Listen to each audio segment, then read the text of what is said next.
بسم اللہ الرحمن الرحیم۔ السلام علیکم ورحمۃ اللہ وبرکاتہ۔ سورہ بقرہ آیت نمبر 30 to 39، ترجمہ اور تفسیر۔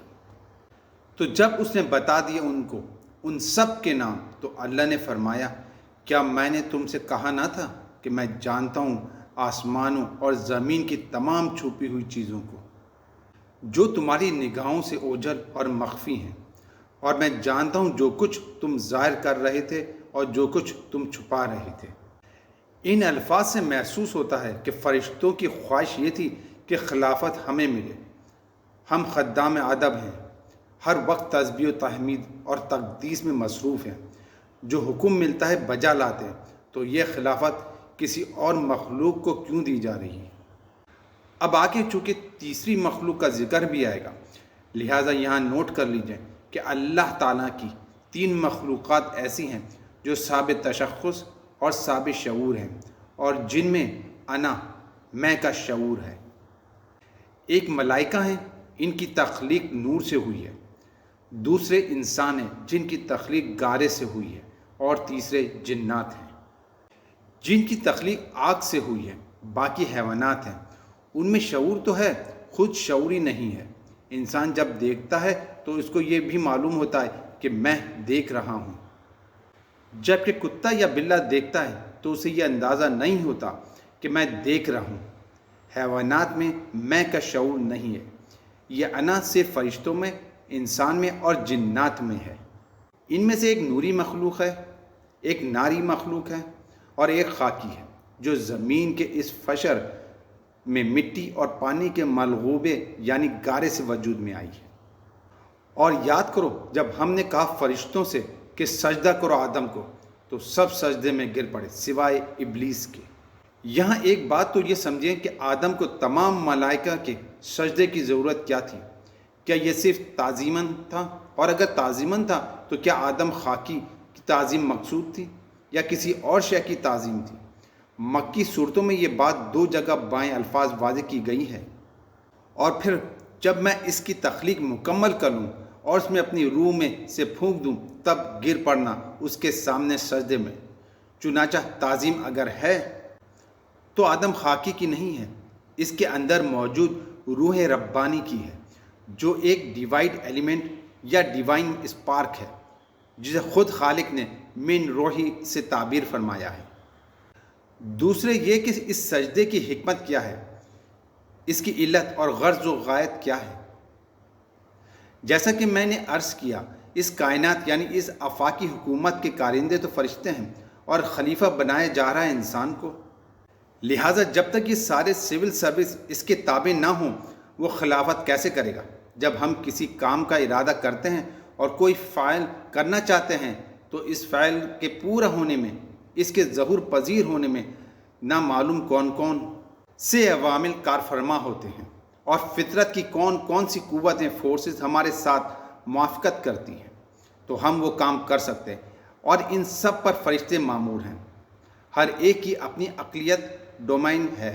اگر وہ انسان کے تابع نہ ہوں تو خلافت کے کوئی معنی ہی نہیں ہیں۔ اسے خلافت دی گئی ہے، یہ جدھر جانا چاہتا ہے جانے دو۔ یہ نماز کے لیے مسجد میں جانا چاہتا ہے، جانے دو۔ یہ چوری کے لیے نکلا ہے، نکلنے دو۔ انسان کو جو اختیار دیا گیا ہے، اس کے استعمال میں یہ تمام قوتیں اس کے ساتھ موافقت کرتی ہیں۔ تبھی اس کا کوئی ارادہ، خواہ اچھا ہو یا برا، پایا تکمیل کو پہنچ سکتا ہے۔ اس موافقت کی علامت کے طور پر تمام فرشتوں کو انسان کے آگے جھکا دیا گیا۔ اس آیت میں الا ابلیس، سوائے ابلیس کے، سے یہ مغالطہ پیدا ہو سکتا ہے کہ شاید ابلیس بھی فرشتہ تھا، اس لیے کہ سجدے کا حکم تو فرشتوں کو دیا گیا تھا۔ اس مغالطے کا ازالہ سورہ قاف میں کر دیا گیا، جو سورہ بقرہ سے بہت پہلے نازل ہو چکی تھی۔ وہاں الفاظ آئے ہیں، وہ جنوں میں سے تھا، پس اس نے سرکشی کی اپنے رب کے حکم سے۔ فرشتوں میں سے ہوتا تو نافرمانی کر ہی نہ سکتا۔ فرشتوں کی شان تو یہ ہے کہ وہ اللہ کے کسی حکم سے سرتابی نہیں کر سکتے۔ ازوائے الفاظ قرآنی، وہ اللہ کے کسی حکم کی نافرمانی نہیں کرتے، اور جو حکم بھی انہیں دیا جاتا ہے اسے بجا لاتے ہیں۔ جنات بھی انسانوں کی طرح ایک ذی اختیار مخلوق ہے، جیسے ایمان و کفر اور طاعت و معصیت دونوں کی قدرت بخشی گئی ہے۔ چنانچہ جنات میں نیک بھی ہیں، بد بھی ہیں، اعلیٰ بھی ہیں، ادنا بھی ہیں، جیسے انسانوں میں ہیں، لیکن یہ عزازیل جو جن تھا، علم اور عبادت دونوں کے اعتبار سے بہت بلند ہو گیا تھا اور فرشتوں کا ہم نشین تھا۔ یہ فرشتوں کے ساتھ اس طور پر شامل تھا جیسے بہت سے انسان بھی اگر اپنی بندگی میں زہد میں نیکی میں ترقی کریں تو ان کا علم و رواح کے ساتھ عالم ملائکہ کے ساتھ اور مولا اعلیٰ کے ساتھ ایک رابطہ قائم ہوتا ہے۔ اسی طرح عزازیل بھی جن ہونے کے باوجود اپنی نیکی، عبادات، پارسائی اور اپنے علم میں فرشتوں سے بہت آگے تھا، اس لیے معلوم الملکوت کی حیثیت اختیار کر چکا تھا اور اسے اپنی اس حیثیت کا بڑا عزم تھا۔ جیسا کہ عرض کیا گیا، قرآن حکیم میں قصہ آدم و ابلیس کے ضمن میں یہ بات 7 مرتبہ آئی ہے کہ فرشتوں کو حکم ہوا کہ آدم کو سجدہ کرو، سب جھک گئے مگر ابلیس نے سجدے سے انکار کر دیا۔ آیات زیر مطالعہ میں قصہ آدم و ابلیس 7ویں مرتبہ آ رہا ہے۔ اگرچہ مصحف میں یہ پہلی مرتبہ آ رہا ہے، لیکن ترتیب نزولی کے اعتبار سے یہاں 7ویں مرتبہ آ رہا ہے۔ آدم و ابلیس کا یہ قصہ سورہ بقرہ کے بعد سورہ الاعراف میں، پھر سورہ حجر میں، پھر سورہ بنی اسرائیل میں، پھر سورہ قاف میں، پھر سورہ طہ میں اور پھر سورہ صاد میں آئے گا۔ یعنی یہ قصہ قرآن حکیم میں 6 مرتبہ مکی صورتوں میں آیا ہے اور 1 مرتبہ مدنی صورت سورہ بقرہ میں۔ ابلیس کا اصل نام عزازیل تھا۔ ابلیس اب اس کا صفاتی نام ہے، اس لیے کہ ابلیس کے معنی ہوتے ہیں مایوس ہو جانا۔ یہ اللہ کی رحمت سے بالکل مایوس ہے، اور جو اللہ کی رحمت سے مایوس ہو جائے وہ شیطان ہو جاتا ہے۔ وہ سوچتا ہے کہ اب میرا تو چھٹکارا نہیں ہے، میری تو عاقبت خراب ہو ہی چکی ہے، لہٰذا میں اپنے ساتھ اور جتنوں کو برباد کر سکتا ہوں کر لوں۔ ہم تو ڈوبے ہی صنم، تم کو بھی لے ڈوبیں گے۔ اب وہ شیطان اس معنی میں ہے کہ انسان کی عداوت اس کی گھٹی میں پڑ گئی۔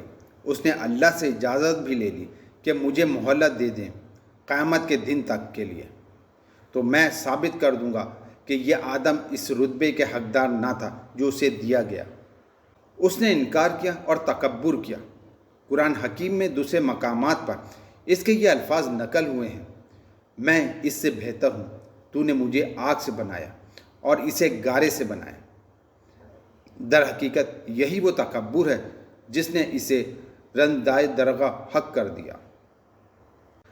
وَكَانَ مِنَ الْكَافِرِينَ، اور ہو گیا وہ کافروں میں سے، یا اور تھا وہ کافر میں سے۔ کان عربی زبان میں 2 طرح کا ہوتا ہے، تاما اور ناقصہ۔ کانا ناقصہ کے اعتبار سے یہ معنی ہو سکتے ہیں کہ اپنے اس استکبار اور انکار کی وجہ سے وہ کافروں میں سے ہو گیا، جبکہ کانا تاما کے اعتبار سے یہ معنی ہوں گے کہ وہ تھا ہی کافروں میں سے، یعنی اس کے اندر سرکشی چھپی ہوئی تھی، اب ظاہر ہو گئی۔ ایسا معاملہ کبھی ہمارے مشاہدے میں بھی آتا ہے کہ کسی شخص کی بدنیتی پر نیکی اور ضبط کے پردے پڑے ہوتے رہتے ہیں، اور کسی خاص وقت میں آ کر وہ ننگا ہو جاتا ہے اور اس کی باطنی حقیقت سامنے آ جاتی ہے۔ اور ہم نے کہا، اے آدم، رہو تم اور تمہاری بیوی جنت میں۔ سوال پیدا ہوتا ہے کہ یہ جنت کون سی ہے؟ اکثر حضرات کے نزدیک یہ جنت کہیں آسمان ہی میں تھی اور آسمان ہی میں حضرت آدم کی تخلیق ہوئی۔ البتہ یہ سب مانتے ہیں کہ یہ وہ جنت الفردوس نہیں تھی جس میں جانے کے بعد نکلنے کا کوئی سوال نہیں۔ اس جنت میں تو آخرت میں لوگوں کو جا کر داخل ہونا ہے، اور اس میں داخلے کے بعد پھر وہاں سے نکلنے کا کوئی امکان نہیں ہے۔ ایک رائے یہ بھی ہے، اور میرا رجحان اسی رائے کی طرف ہے، کہ تخلیق آدم اسی زمین پر ہوئی ہے۔ وہ تخلیق جن مراحل سے گزری وہ اس وقت ہمارا موضوع بحث نہیں ہے۔ بائیولوجی اور وہی دونوں اس پر متفق ہیں کہ کسرۂ ارض، کرش آف دا ارتھ، یعنی مٹی سے انسان کی تخلیق ہوئی ہے۔ اس کے بعد کسی اونچے مقام پر کسی سبز و شاداب علاقے میں حضرت آدم علیہ السلام کو رکھا گیا، جہاں پر قسم کے میوے تھے، ہر شے بافراغت میسر تھی۔ ازوائے الفاظ قرآنی یہاں تمہارے لیے یہ آسائشیں موجود ہیں کہ نہ تمہیں اس میں بھوک لگے گی، نہ عریانی لاحق ہوگی، اور یہ کہ نہ تمہیں اس میں پیاس تنگ کرے گی، نہ دھوپ ستائے گی۔ حضرت آدم علیہ السلام اور ان کی بیوی کو وہاں ہر طرح کی آسائشیں حاصل تھیں۔ البتہ یہ جنت صرف ایک ڈیمونسٹریشن کے لیے تھی کہ انہیں نظر آ جائے کہ شیطان ان کا اور ان کی اولاد کا ازلی دشمن ہے۔ وہ انہیں ورغلائے گا اور طرح طرح سے وسوسہ اندازی کرے گا۔ اس کی مثال یوں سمجھیں کہ کسی شخص کا انتخاب تو ہو گیا اور وہ CSP کیڈٹ میں آ گیا، لیکن اس کی تعینات پوسٹنگ سے پہلے اسے سول سروس اکیڈمی میں زیر تربیت رکھا جاتا ہے۔ واضح رہے کہ یہاں جو لفظ اترنا آ رہا ہے وہ صرف اسی کے معنی میں نہیں آتا، اس کے دوسرے معنی بھی ہیں۔ یہ چیزیں پھر مشابہات میں سے رہیں گی، اس لیے ان کے بارے میں غور و فکر سے کوئی ایک یا دوسری رائے اختیار کی جا سکتی ہے۔ واللہ عالم۔ اور کھاؤ اس میں سے بافراقت جہاں سے چاہو، یہاں ہر طرح کے پھل موجود ہیں، جو چاہو بلا روک ٹوک کھاؤ، مگر اس درخت کے قریب مت جانا۔ یہاں پر اس درخت کا نام نہیں لیا گیا، اشارہ کر دیا گیا کہ اس درخت کے قریب بھی مت جانا، ورنہ تم ظالموں سے ہو جاؤ گے، تم حد سے گزرنے والوں میں شمار ہوگے۔ اب اس کی بھی حکمت سمجھیں کہ یہ اس ڈیمونسٹریشن کا حصہ ہے کہ دنیا میں کھانے پینے کی ہزاروں چیزیں ماباح ہیں، صرف چند چیزیں حرام ہیں۔ اب اگر تم ہزاروں ماباح چیزوں کو چھوڑ کر حرام میں منہ مارتے ہو تو یہ نافرمانی شمار ہوگی۔ اللہ نے مباحات کے دائرے بہت وسیع رکھا ہے۔ چند رشتے ہیں جو بیان کر دیے گئے کہ یہ حرام ہیں۔ محرمات ابدیہ ہیں، ان سے تو شادی نہیں ہو سکتی۔ باقی ایک مسلمان مرد کسی مسلمان عورت سے دنیا کے کسی بھی کونے میں شادی کر سکتا ہے۔ اس کے لیے کروڑوں آپشن کھلے ہیں، پھر ایک نہیں، دو نہیں، تین، چار تک عورتوں سے شادی کی اجازت دی گئی ہے۔ اس کے باوجود انسان شادی نہ کرے اور زنا کرے تو یہ گویا اس کی اپنی خباثت نفس ہے۔ چنانچہ آدم و حوا علیہ السلام کو بتا دیا گیا کہ یہ پورا باغ تمہارے لیے مباح ہے، بس یہ ایک درخت ہے، اس کے پاس نہ جانا۔ درخت کا نام لینے کی کوئی ضرورت نہیں تھی، یہ تو صرف ایک آزمائش اور اس کی ڈیمونسٹریشن تھی۔ پھر پھسلا دیا ان دونوں کو شیطان نے اس درخت کے بارے میں۔ اس کی تفصیل سورہ طہ میں آئی ہے کہ شیطان نے انہیں کس کس طریقے سے پھسلایا اور انہیں اس درخت کا پھل چکھنے پر آمادہ کیا، تو نکلوا دیا ان دونوں کو اس کی کیفیت میں سے جس میں وہ تھے۔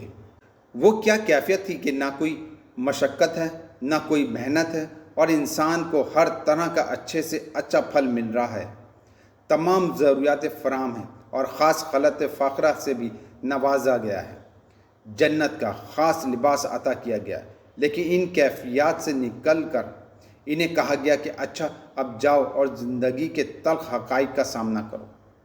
یاد رکھنا کہ شیطان تمہارا اور تمہاری نسل کا دشمن ہے، اور وہ تمہیں پھسلائے گا جیسے آج پھسلایا ہے۔ تم اس کی شرارتوں سے ہوشیار رہنا۔ یقیناً شیطان تمہارا دشمن ہے، اس لیے تم بھی اسے اپنا دشمن ہی سمجھو۔ بقیہ تفسیر اگلی قسط میں۔